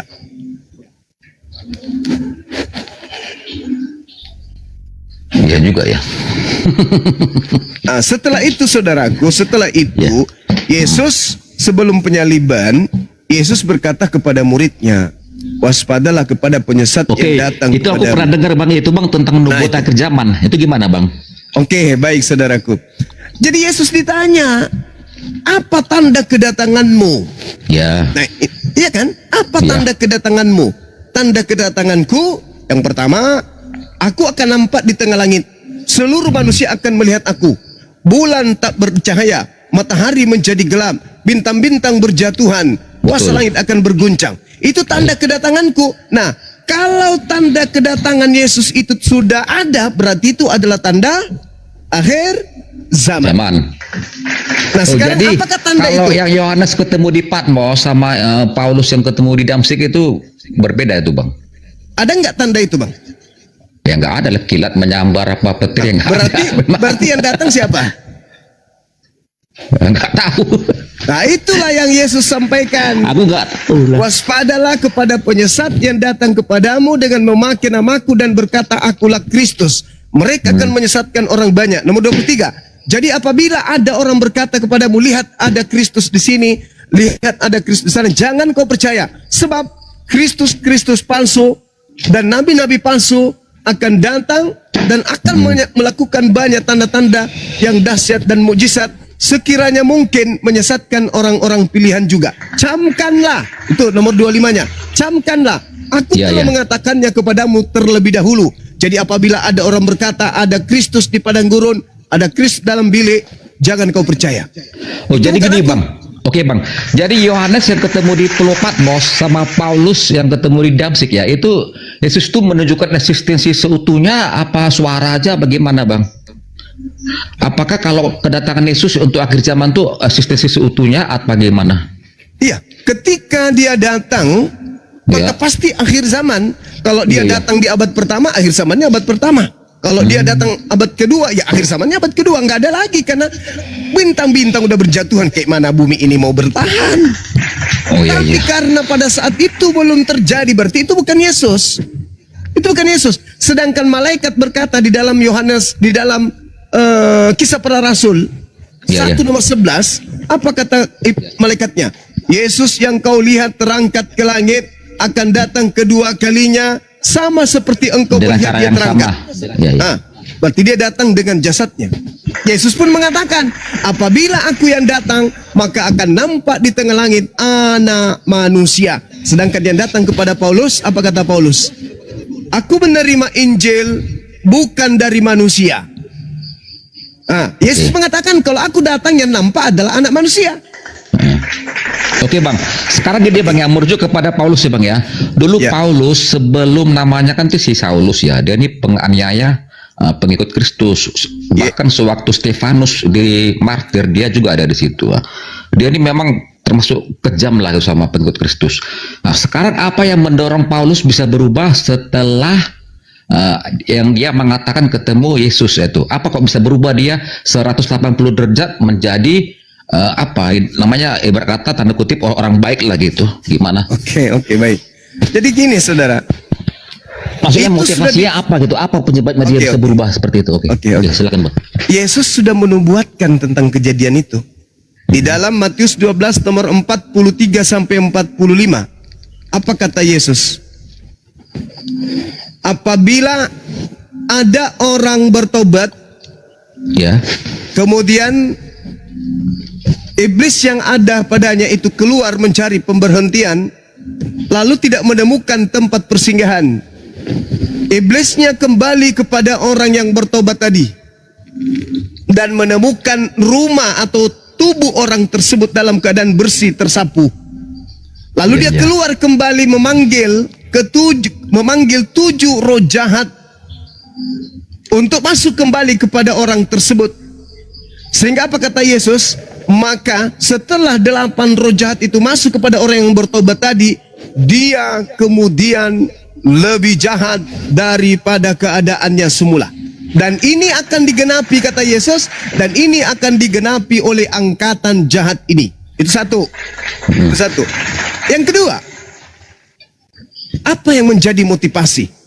Sama seperti iblis, Bang. Apa yang menjadi motivasi iblis menyesatkan manusia? Sementara dia sudah diupah neraka. Ada iblis itu berpikir, EGP, kata iblis, mau neraka kek, mau kekal kek, yang jelas saya sesatkan manusia. Ada hadiah yang diterima? Enggak. Dia sudah tahu upah dari pekerjaan yang menyesatkan adalah neraka. Apakah dia berhenti? Namanya iblis enggak berhenti. Betul. Nah, ini yang terjadi ketika kemudian Yesusnya menubuatkan, waspadalah kepada penyesat yang datang kepadamu dengan memakai namaku dan berkata, akulah dia. Apa fungsinya penyesat ini? Dia akan menyesatkan banyak orang. Sama seperti iblis, dia akan menyesatkan banyak orang. Upahnya neraka. Penyesat ini ketika dia datang dan orang percaya kepadanya, maka orang yang percaya kepadanya itu akan menjadi nabi, akan menjadi utusan, akan menjadi wakil, akan menjadi rasul bagi dirinya untuk menyesatkan orang lain. Apa motivasinya? Sekedar kesombongan untuk memuaskan dirinya di hadapan Tuhan. Bahwa lihatlah, ketika engkau mengagungkan kemudian Adam, aku mampu menyesatkan minimal keturunannya. Aku akan menjerat mereka masuk ke dalam neraka. Apa endingnya? Matius 7 nomor 22-23. Pada hari terakhir nanti banyak orang memanggil aku Tuhan. Bukankah kami bernubuat, mengusir setan, bermujizat pakai nama Yesus? Apa kata Yesus? Hanya daripada aku tidak mengenal kalian. Kalian semua adalah pembuat kejahatan. Jadi orang-orang yang mengusir setan, bernubuat, menyembuhkan orang sakit pakai nama Yesus, yang datang membantunya itu siapa rupanya? Oh gitu ya. Karena Yesus asli mengatakan, aku tidak mengenal kalian. Jadi ada iblis yang membantu penyesat dengan memakai nama Yesus yang mereka pakai untuk bermujizat. Tetapi Yesus asli mengatakan, aku tidak mengenal. Aku memanggil Yesus loh. Ya, tapi aku tidak mengenal kamu. Lalu Yesus mana yang kemudian membantu aku pada saat aku bermujizat? Yesus iblis. Berarti betul ada iblis yang ngaku-ngaku Yesus. Oh gitu. Oh, jadi gini Bang, kalau aku lihat Abang nih memuliakan Yesus yang anak Bunda Maria, tapi kalau setelah penyalipan enggak gitu Bang ya? Iya, betul. Yang aku tangkap sih. Coba apa khotbah Petrus? Khotbah Petrus saja dulu kita lihat di dalam Kisah Para Rasul 2 nomor 29 sampai nomor 33. Ya. Petrusnya yang berkhotbah loh di situ. Bukankah Nabi Daud adalah kakek kita dan kuburannya masih ada di tengah-tengah kita? Beliau sudah menubuatkan akan bangkitnya Mesias di tengah-tengah Bani Israel. Jasadnya tidak mengalami kematian. Jasadnya tidak ditinggal di kuburan, melainkan dia akan diangkat, ditinggikan oleh tangan kanan Elohim. Tidak dimatikan, jasadnya tidak mengalami kebinasaan, dan dia tidak ditinggal di kubur. Sedangkan kata Petrus di data nomor 36, jadi orang Israel harus tahu bahwa Yesus yang kau salibkan itu telah dijadikan menjadi Kristus, Tuhan dan Kristus. Padahal di dalam Lukas 2:11, pada hari ini telah lahir bagimu juru selamat, yaitu manusia yang diurapi Tuhan di kota Daud. Dia sudah Kristus Bang sejak dia lahir. Sedangkan yang disalib baru dijadikan menjadi Kristus pada saat itu bagi penyalibnya. Harusnya kalau memang awalnya Tuhan ya Tuhan aja gitu kan. Kenapa gitu kan? Iya. Tapi ada satu hal yang perlu saya jelaskan di sini. Kristus itu adalah konsep Yahudi. Kristus Mesias dalam bahasa mereka. Sedangkan kalau Mesias ini atau Kristus ini tidak pernah sampai pada level Tuhan. Kristus adalah manusia yang diurapi Tuhan, yang diutus menjadi juru selamat kepada kaum yang kepada siapa mereka diutus. Jadi Kristus itu bukan Tuhan. Kristus itu adalah manusia yang diurapi Tuhan. Maka terjemahan Lukas 2 nomor 11 itu harus diluruskan tuh. Pada hari ini telah lahir juru selamat, yaitu Kristus, manusia yang diurapi Tuhan di kota Daud. Itu baru betul. Oke, sekarang Karena gini, kalau Bang. dikatakan Kristus Tuhan lahir, itu timpang, nggak masuk akal. Oke, sekarang ini Bang. Bukankah misinya Yesus datang ke dunia kan untuk jadi juru selamat, bukan untuk mengenalkan dirinya sebagai Tuhan? Kan misinya sebagai juru selamat, bukan untuk mengenalkan dirinya sebagai Tuhan. Oke. Itu gimana? Oke, Yesus sudah memberikan kisi-kisi itu. Apa kata Yesus? Satu, hidup kekal. Kan yang dikejar manusia itu kan hidup kekal. Hidup kekal itu adalah mereka mengenal Engkau satu-satunya Tuhan. Ya. Dan mengenal Yesus Kristus yang Engkau utus. Berarti cuma satu Tuhan. Jangan dikenal Yesus sebagai Tuhan. Karena sudah ada satu Tuhan yang itu mengutus Yesus. Yesus dikenal hanya sebagai utusan. Hidup kekal ada dua. Yang pertama, mengenal Tuhan yang mengutus Yesus sebagai satu-satunya Tuhan, dan mengenal Yesus sebagai utusan Tuhan. Kalau dalam konsep Islam, la ilaha illallah Yesus Rasulullah. Oh gitu ya. Itu hidup kekal. Bahkan ketika Yesus mengatakan, ditanya di dalam Matius 19 nomor 16, Guru, apa yang harus aku lakukan supaya aku memperoleh hidup yang kekal? Apa kata Yesus? Lakukan seluruh perintah Elohim. Di mana Elohim itu memerintah? Di kitab Tanakh, termasuk Torah. Berarti Torah itu harus dilakukan untuk memperoleh hidup yang kekal. Itu level pertama. Kata muridnya, kata orang tersebut, aku sudah melakukan itu. Apalagi? Jual seluruh hartamu, berikan kepada si miskin. Level kedua, itu sudah dilakukan misalnya. Maka level ketiga baru ikut Yesus. Kalau ikut Yesus, masuk ke dalam Yohanes 14 nomor 12. Barang siapa yang mengikuti aku, maka barang siapa yang mengasihi aku, maka dia akan mengikuti pekerjaan-pekerjaan yang aku kerjakan. Apa pekerjaan yang Yesus lakukan? Pekerjaan dia sebagai orang yang rohaniawan, dia sebagai Kristiani, atau dia sebagai seorang Yudaism? Apa Yudaism ya? Yudaism. Berarti kalau mengasihi Yesus, percaya kepada Yesus, berarti orang itu hidup seperti Yudaism, bukan seperti Kristen. Karena Kristen muncul di Antioquia ya. Nah betul, di Antioquia. Kisah para Rasul 11. Pertama kali, betul, nomor 27. Pertama kali 26, pertama kali kemudian Paulus dengan Barnabas kalau nggak salah itu ya, Bang. Yes, sebelum mereka ribut. Yang mengikrarkan sebelum mereka pisah gitu apa? Aku pernah dengar juga. Yalah, oke lah Bang Zuma ya. Aku Terakhir, Bang. turun aja Bang ya, terlalu dalam dan juga berani. Berat di Bang Zuma nih. Oke Bang. Ya, terima kasih Bang yang suka ya Bang ya. Makasih. Oke, thank you. Saudara-saudara, saya tambahkan sedikit. Apesnya ketika kemudian diceritakan dalam Kisah Para Rasul 11 nomor 26 ini, pertama kali disebut Kristen ini, itu di Antioquia, Turki. Coba lanjutkan bacaan kita di data nomor 21 di Kisah Para Rasul ini. Ketika Paulus masuk kembali, pulang dari mengajarkan ajarannya, doktrinnya, masuk ke Yerusalem, dia bertaubat, saudara-saudara. Bertaubat dari mengajarkan orang lain untuk tidak bersunat. Bertobat dari mengajarkan orang lain makan babi. Kalau ajarannya itu betul, Galatia 5 itu betul, Galatia 5 ini adalah benar-benar dia percaya diri, maka jelas ngapain dia bertobat. Coba saudara-saudara lihat di Kisah Para Rasul 21 nomor 15 sampai nomor 26. Paulus jelas-jelas bertobat. Paulus jelas-jelas kemudian melakukan kurban persembahan. Katanya persembahan cukup sekali, tapi kenapa Paulus melakukan persembahan lagi, mentahirkan diri? Artinya Paulus hanya memprank orang-orang di luar Yerusalem. Saya kira itu dari saya, teman-teman. Silakan diambil alih. Saya ada sedikit pertanyaan ini Bang, mengenai kitab Matius pasal 26 nomor 20 Bang. Izin Bang, uraikan Bang sedikit Bang, biar kami paham.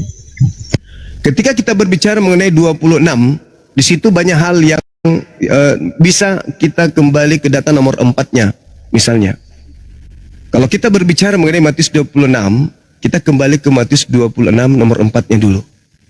Mereka merundingkan suatu rencana untuk menangkap Yesus dengan tipu muslihat dan untuk membunuh Yesus. Saya ulang lagi, ketika kita berbicara mengenai Matius 26, nanti memang Yesus itu ada sholat, ada sujud, kemudian dikatakan bahwa mereka melakukan kesaksian-kesaksian palsu. Memang ada tuh. Bagaimana kemudian diterangkan seperti itu di kitab ini? Yang Anda minta nomor 14 ya kan? Nomor 24 bang, 24. Oh, nomor 24-nya. Oke, ketika berbicara mengenai 24, anak manusia memang akan pergi sesuai dengan apa yang tertulis tentang dia. Betul itu. Apa yang tertulis tentang dia? Mazmur 91. Kalau itu Yesus ya, kalau itu Yesus, kata iblis, sebab ada tertulis tentang engkau. Coba masuk kembali ke Lukas 24, Lukas 4 atau Matius 4. Yesus, jatuhkan dirimu ke bawah, sebab ada tertulis tentang engkau, jika engkau adalah anak Elohim, maka pencipta langit dan bumi akan mengutus malaikatnya untuk menatang engkau di tangannya agar kakimu tidak terantuk kepada batu. Berarti anak manusia memang akan pergi sesuai dengan yang ada tertulis tentang dia. Akan tetapi celakalah orang yang olehnya anak manusia itu diserahkan. Adalah lebih baik orang itu sekiranya ia tidak dilahirkan. Maksudnya apa? Maksudnya apa? Gara-gara manusia pengkhianat inilah 2 miliar manusia menjadi sesat. Adalah lebih baik jikalau orang ini tidak usah dilahirkan. Karena dia sudah diterangkan Yesus dalam Yohanes 6 nomor 70. Aku yang memilih engkau yang 12 dan satu di antaramu adalah iblis. Itu jelas tuh. Makanya tadi saya menarik ke data nomor 4. Mereka melakukan tipu muslihat dan bersepakat membunuh Yesus. Sekarang ketika orang-orang fasik sepakat membunuh Yesus, apa yang terjadi? Tuhan membiarkan? Tidak. Baca Amsal 21 nomor 18. Kok kesana perginya Bang Suma? Lah, tadi Matius 20 nomor 24, anak manusia memang akan pergi sesuai dengan yang ada tertulis tentang dia. Apa yang tertulis tentang dia? Matius 26 itu ditulis kitabnya di tahun 60 sampai 65. Ada yang mengatakan 62. Yesus berkata, emang tahun itu? Enggak. Yesus berkata di tahun antara tahun 29, tahun 30, 31, 32, 33. Apa yang tertulis di situ? Buku-bukunya Paulus belum ada tertulis, buku Lukas belum tertulis, buku Matius belum tertulis, buku Yohanes belum tertulis, buku Markus belum tertulis, Kisah Para Rasul belum tertulis, Ibrani belum tertulis, kemudian 1 Yohanes, 2 Yohanes, 3 Yohanes belum tertulis. Jadi yang tertulis yang mana? Kitab Perjanjian Barunya Yahudi. Kitab Perjanjian Barunya Yahudi yang mereka kenal sebagai Perjanjian Lama malahan, ada nggak di situ kemudian diterangkan anak manusia akan datang kemudian untuk diserahkan kepada orang-orang jahat lalu kemudian dibunuh untuk dosa manusia? Enggak. Yang tertulis, tengok di dalam Lukas 24 nomor 44, apa kata Yesus? Semua yang tertulis tentang aku di dalam kitab Taurat, disebut. Enggak malu-malu Yesus menyebutnya. Di dalam kitab Taurat, kitab para nabi, dan kitab Mazmur. Masuk ini barang. Jika engkau adalah anak Allah, ada tertulis tentang engkau di Mazmur. Yesus mengatakan harus digenapi apa yang tertulis tentang aku di Mazmur. Iblis mengatakan sebab ada tertulis jika engkau adalah anak Allah. Maka Kristen harus mengakui ini. Kalau mereka mengakui Yesus itu adalah Allah, maka mereka harus berselancar ke Mazmur 91. Harus berselancar ke Amsal 21 nomor 18. Orang fasik dipakai tebusan bagi orang yang jujur, dan pengkhianat dipakai ganti kepada orang yang benar. Itu harus tergenapi. Akan pergi aku meninggalkan dunia ini sesuai dengan apa yang tertulis tentang aku di dalam kitab para nabi. Apa yang tertulis tentang aku di kitab para nabi? Aku akan terangkat langsung Di mana itu tertulis? Mazmur 91, Mazmur 11 dan seterusnya, Mazmur 27 dan seterusnya. Kemudian diterangkan di dalam kitabnya orang Yahudi bagaimana Tuhan menyelamatkan kemudian nabinya, orang-orang benarnya. Jadi tidak ada dasar pijakan. Sedangkan Tuhan sendiri mengatakan bahwasanya di dalam Keluaran, dalam Ulangan 21 yang harus digenapi pelaku dosa yang dikutuk oleh Elohim. Terakhir, Ulangan 27 nomor 25, terkutuklah orang yang menerima suap untuk menyerahkan orang yang benar agar dibunuh. Oke, terima kasih Bang. Jadi sedikit lagi Bang, jadi Ya, gara-gara si silakan. anak manusia ini yang menyerahkan anak manusia sehingga dia membelokkan jalan hukum sehingga sebegitu banyaknya manusia di muka bumi disesatkan oleh dia Bang. Begitu Bang. Betul sekali. Kata Yesus apa? Kata Yesus apa? Waspadalah kepada penyesat yang datang kepadamu dengan memakai namaku dan berkata, akulah dia, akulah Kristus. Jangan kau percaya, mereka akan menyesatkan banyak orang. Banyak orang. Mereka akan menyesatkan banyak orang. Banyak orang yang akan disesatkan.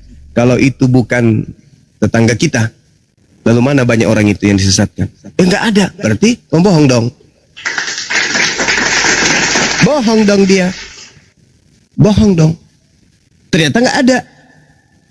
Karena yang menjadi pengikut Kristus hanya saudara kita Kristen, dan ternyata mereka tidak disesatkan. Lalu yang disesatkan pengikut Kristus palsu itu yang mana? Sedangkan kalau kita lihat nih, coba kita lihat di dalam Yohanes 12 yang sering kita ulas. Yohanes 12, ketika Yesus berbicara yang dianggap Tuhan oleh saudara Kristen, ada 3 hal yang perlu diperhatikan di sana. Yang pertama, sekarang berlangsung penghakiman atas dunia ini. Kalau dulu Nabi Abraham atau Nabi Adam datang di atas muka bumi, tidak ada yang menuhankan Adam. Kalau dulu Nabi Abraham diutus, tak ada yang menuhankan Nabi Abraham. Ishak gak ada, Musa gak ada, hanya Yesus yang dituhankan. Nabi yang diutus ke tengah-tengah Bani Israel yang dituhankan. Makanya Yesus mengatakan, sekarang berlangsung penghakiman atas dunia ini. Yang kedua, sekarang juga penguasa dunia ini, ada penguasa dunia. Yang kedua, sekarang juga penguasa dunia ini. Penguasa dunia itu siapa? Di dalam narasi iblis. Yohanes 14:30. Nah, iblis. Yohanes 14. Iblis adalah penguasa dunia. Akan dilemparkan keluar. Kalau iblis ini tadi awalnya dilemparkan dari Ganbi Eden. Lalu disimpan di mana ketika dia dilemparkan ke bumi? 2 Petrus 2 Bang, nomor 4. Subhanallah. Lalu Yesaya 14 nomor 15, apa kata Tuhan di situ? Sebaliknya, ke dalam kubur aku masukkan engkau. Iblis yang tadinya naik ke langit ingin menyamai Tuhan, rupa-rupanya dilemparkan oleh Tuhan masuk ke dalam alam kubur. Kata Yesus, iblis penguasa dunia ini akan dilemparkan keluar. Keluar dari mana? Kubur Bang. Subhanallah. Apa kata Yesus di dalam nubuatan di dalam Matius 12 nomor 38, nomor 39, 40? Angkatan jahat ini, orang Farisi ini minta satu tanda, dan tidak akan diberikan satu tanda kepada orang jahat, kepada orang jahat, kepada angkatan jahat selain tanda Yunus. Sebab Yunus 3 hari 3 malam dalam perut ikan, demikian juga anak manusia. Yudas anak manusia kan? Anak manusia akan berada dalam perut bumi selama 3 hari 3 malam. Berarti hari ketiga bangkit atau tidak? Bangkit dari kubur. Itu tanda untuk siapa? Orang jahat Bang. Subhanallah. Makanya Petrus ketika berkhotbah di dalam Kisah Para Rasul 2 ditanya oleh angkatan jahat, Paman, ya apa yang harus kami lakukan? Yang kami bunuh ini telah dijadikan menjadi Kristus bagi kami. Al-Quran surah Al-Araf ayat 27 ayat 30. Apa kata Tuhan? Aku menjadikan iblis sebagai pemimpin, sebagai Tuhan bagi mereka, sebagai Tuhan bagi mereka. Petrus mengatakan, Yesus yang engkau salibkan telah dijadikan menjadi Tuhan dan Kristus untukmu. Angkatan jahat bertanya, apa yang harus kami lakukan? Apa kata Petrus? Bertobatlah dan lepaskanlah dirimu dari angkatan jahat. Artinya apa? Keluarkan dirimu dari percaya kepada kebangkitan hari ketiga. Makanya Roma 14 nomor 9, untuk itulah Yesus mati agar ia dibangkitkan untuk menjadi Tuhan bagi Kristen. Subhanallah. Kalau saudara-saudara kita ini menggunakan data akal untuk menyelesaikan polemik yang terjadi dalam agamanya, yaitu pertentangan antara akidah mereka dengan akal mereka, maka mereka akan sampai kepada kebenaran. Sayangnya mereka punya prinsip bahwa iman itu lebih tinggi daripada akal. Makanya mereka tidak pakai akal, mereka menggunakan imani saja. Saya kira begitu. Jadi sedikit lagi bang. Jadi misi Bang Zuma ini menyelamatkan umat manusia yang disesatkan oleh iblis apa semakin menyesatkan bang? Masya Allah. Masya Allah nih, saya kasih data nih. Apa kata Quran? Wa idza khusyiran nasu kanu lahum a'da wa kanu bi ibadatihim kafirin. Kata Quran nih, mumpung kita masih di dunia nih, kita bocorkan rahasia Tuhan, kita bocorkan rahasia ilahi. Apa kata Tuhan di dalam Al-Quran? Ini rahasia ilahi nih. Manusia, uangku ada apa? Dengarkan, camkan. Aku ingatkan kepadamu melalui Nabiku Muhammad. Apa itu? Orang-orang yang menyembah selain daripada aku. Apa yang mereka sembah tersebut kelak di akhirat akan menjadi musuhnya. Dan pemujaan-pemujaan yang mereka lakukan kelak akan diingkari oleh dia yang disembah selain daripada aku. Saya ulang lagi nih. Makanya Nabi Muhammad itu diutus ditubayyina linnas, ya ayuhan nas, inni rasulullahi ilaikum jami'a. Wahai Nabiku Muhammad, wahai manusia umatku, kata Nabi Muhammad, sungguhnya aku ini adalah Rasul Tuhanmu, diutus untuk kepada kalian semua. Yesus berkata, apabila ia datang, yaitu roh kebenaran, dia akan memuliakan aku. Itu kunci. Sekarang, ketika Al-Quran membuka rahasia, wahai manusia, aku sampaikan kabar gaib kepadamu, berita gaib, berita langit kepadamu. Kelak, orang-orang yang menyembah selain aku, apa yang mereka sembah? Misalnya mereka menyembah bom-bom. Bom-bom kelak di hadapan Qadirul Jalil akan menolak sembahan-sembahan mereka. Dan pemujaan-pemujaan yang mereka lakukan kepada bom-bom, bom-bom akan ingkari. Makanya di Matius 7 nomor 22-23, pada hari terakhir.